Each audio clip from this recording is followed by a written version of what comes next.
Hello and welcome to my kitchen. My name is Denise and today I'm continuing the giant cookie series with my apples and cinnamon oatmeal breakfast cookie. I woke up today and wanted apple cinnamon oatmeal, and how better to have it than in a cookie?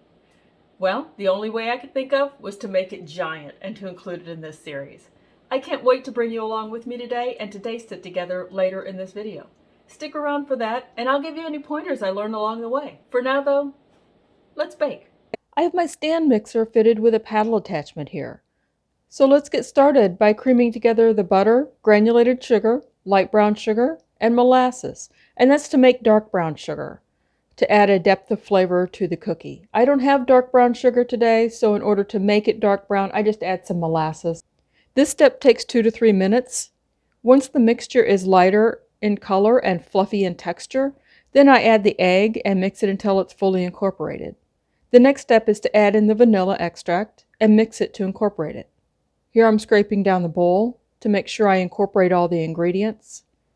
The flour mixture is a combination of all-purpose flour, cinnamon, baking soda, and salt. I add it in 2 batches, mixing until it's just combined each time. It's important not to overmix it at this stage because the flour will start to form gluten, which can make the cookies tough. Finally, I add in the diced apples and I mix those with a spatula. Here I'm making the cinnamon crumble topping by adding flour, dark brown sugar, cinnamon, salt, and cold butter together in a bowl. I use my pastry cutter to thoroughly mix it until it all comes together. You can use a stand mixer for this step if you wish. It would be faster, but my bowl was dirty with the dough and I didn't plan ahead. I didn't plan ahead and do this step in advance, so I'm doing it now. Either way works just fine.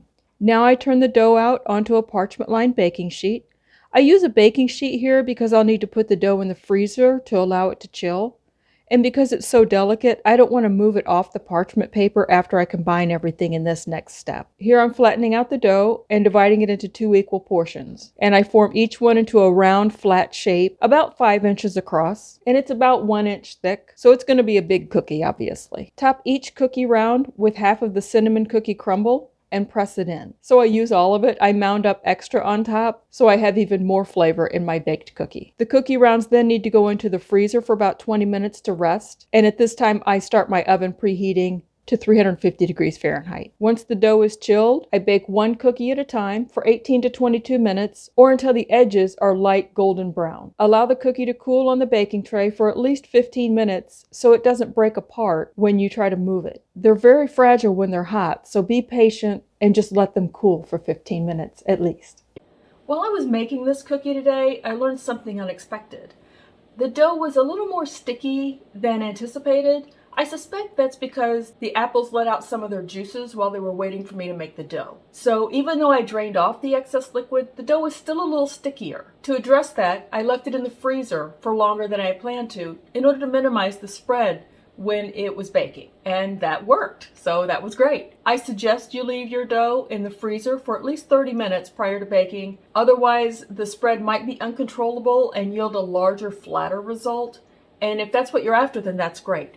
But if you want a thicker cookie, like I have today, then you'll want to leave it in the freezer, let it chill, let it firm up a little bit more so the spread is a little more controlled. Look at this cookie! It's huge! It's even bigger than the chocolate chip cookies I made recently. I'll include a link for that video in the description box below so you can find it easily. Let's get into this one and have some breakfast. Okay, so here we go. This is the broken piece. Oh, look at the bottom. That's perfectly browned. Look at that. It's nice and thick. That's the part that broke.